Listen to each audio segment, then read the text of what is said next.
Yakuza Maneges tampilan kayak preman. Memang iya benar apa yang kalian katakan. Mereka tampilannya kayak preman, rambut acak-acakan, bahkan pakai peci saja tidak. Akan tetapi ingat, ya, jerih payah para tim-tim Yakuza Maneges, sepak terjang para Yakuza Maneges, dan juga kiprahnya itu sangat-sangat diacungi jempol, diapresiasi, dan memberikan rasa aman khususnya kepada ibu-ibu dan juga terhadap kalangan santriwati. Ibu-ibu yang punya anak perempuan, mereka merasa aman dengan hadirnya Yakuza Maneges. Mereka merasa terlindungi dengan adanya Yakuza Maneges. Mereka yang kemarin tidak pernah mendapatkan keadilan, dengan hadirnya Yakuza Maneges, mereka bisa kemudian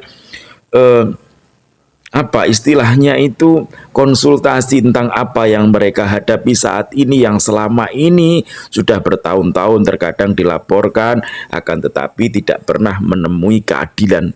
Dengan hadirnya Yakuza Maneges, mereka merasa bahwa dirinya sekarang mendapatkan keadilan seperti halnya yang mereka inginkan selama ini. Teman-teman, tanggal 1 Juli 2026, di mana Dengus Tuba beserta tim Yakuza Maneges berhasil memondokkan seorang oknum kiai di rutan, ya, dititipkan di Polres untuk dibina agar akhlaknya lebih baik. Loh, lucu kan? Seorang kiai, seorang pengasuh yang biasanya mendidik anak-anak santri, kini justru harus dididik oleh siapa? Oleh para nabi. Biarkan mereka, para nabi, mengajarkan bagaimana tentang akhlak yang baik, bagaimana tentang amanah yang baik. Mereka tidak pernah mengatakan bahwa dirinya adalah orang baik. Para nabi adalah orang-orang yang jujur, yang mengatakan, saya rusak, tapi saya tidak pernah merusak orang lain. Saya memang jahat, tapi saya tidak pernah berkhianat atas apa yang amanah diberikan kepada dirinya. Para nabi adalah orang-orang yang tidak pernah menggunakan topeng-topeng agama untuk berbuat kemaksiatan. Para nabi mengaku bahwa dirinya adalah seorang pendosa. Tidak pernah mereka melakukan kemaksiatan dibungkus dengan bungkusan-bungkusan agama. Oke teman-teman, kita simak langsung bagaimana sepak terjang dari tim Yakuza yang selama ini mungkin banyak orang masih memandang sebelah mata, tapi kini semakin hari semakin banyak pujian, semakin banyak mendapatkan apresiasi dari masyarakat. Kita simak videonya, jangan di skip-skip, hanya di Opini Arnews Media.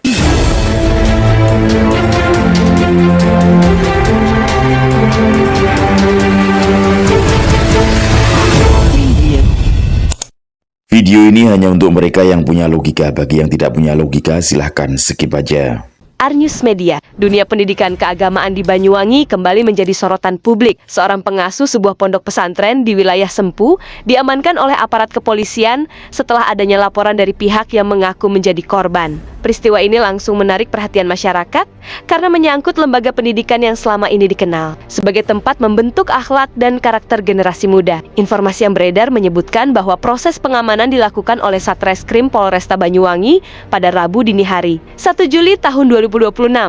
Sebelum aparat bertindak, puluhan anggota sebuah organisasi masyarakat bersama pihak pelapor mendatangi lokasi untuk meminta agar persoalan tersebut segera ditindaklanjuti sesuai prosedur hukum. Dalam proses awal yang berlangsung di lokasi, muncul dugaan adanya tindakan yang tidak semestinya dengan alasan tertentu yang dilakukan secara berulang. Dugaan tersebut kini menjadi bagian dari materi penyelidikan kepolisian. Hingga saat ini, seluruh informasi masih berada dalam proses pendalaman, sehingga masyarakat diharapkan tidak terburu-buru mengambil kesimpulan sebelum hasil resmi dari penyidik disampaikan. Yang membuat perhatian publik semakin besar adalah adanya informasi bahwa kemungkinan tidak hanya satu orang yang terdampak. Dugaan tersebut tentu menjadi perhatian serius, karena apabila benar terbukti, maka kasus ini memiliki dampak yang jauh lebih luas. Namun demikian, semua informasi tersebut tetap harus dibuktikan melalui proses hukum yang adil dan berdasarkan alat bukti yang sah.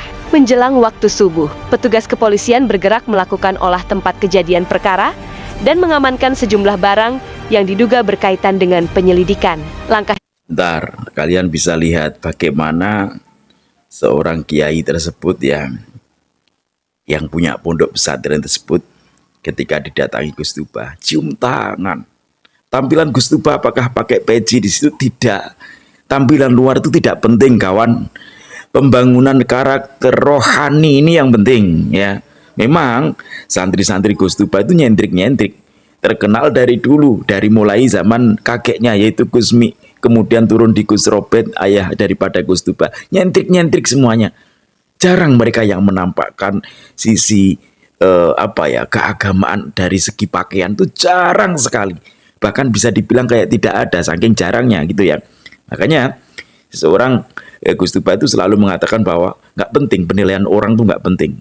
Karena kita hidup di dunia ini yang menilai adalah Allah Subhanahu wa taala, itu yang selalu ditekankan oleh Gus Tuba.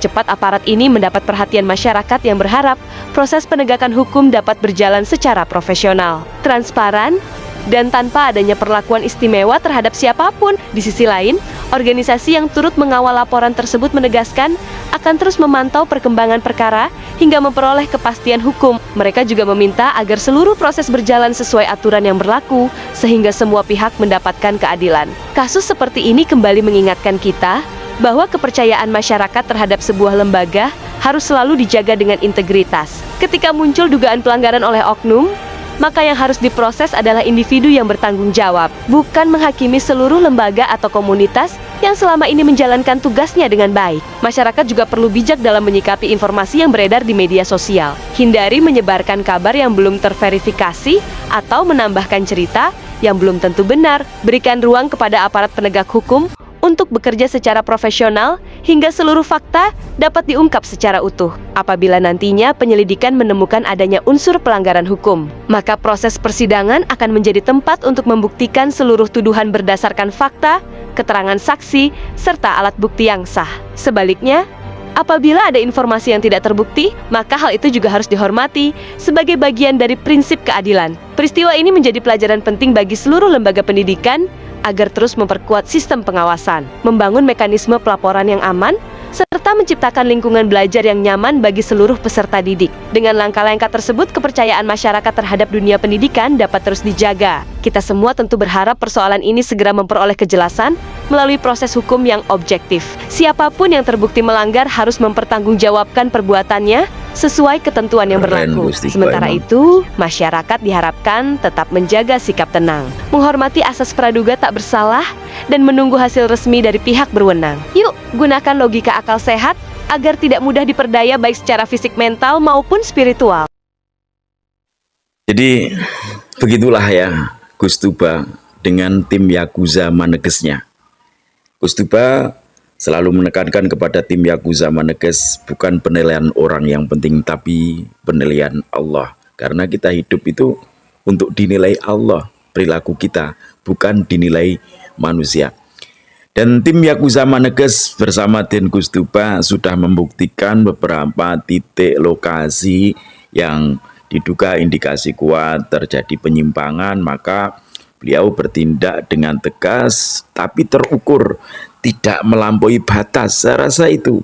Makanya kenapa kemudian seolah-olah dari aparat penegak hukum merasa terbantu juga dengan hadirnya Yakuza Maneges. Ketika ada tokoh yang dirasa menyimpang dari rel acaranya, kemudian dari pihak merasa agak ada ewoh-pekewoh, maka dengan adanya Yakuza merasa terbantu. Kalian tahu sendiri kan bagaimana tadi seorang kiai ketika didatangi Gus Tuba.